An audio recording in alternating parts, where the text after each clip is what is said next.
Welcome, my friend, to the wonderful world of artificial intelligence.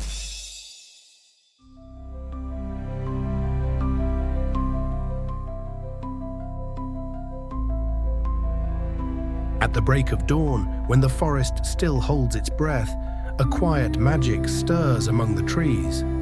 Golden sunlight spills through the branches, painting soft patterns on mossy ground. Mist lingers, dancing like whispers between the trunks.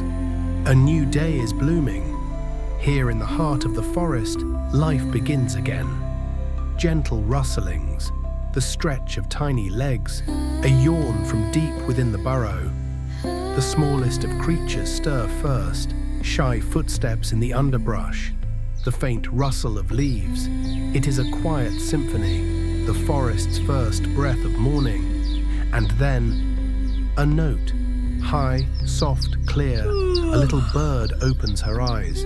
Perched on a slender branch, feathers still puffed from sleep, she stretches her wings beneath the golden light.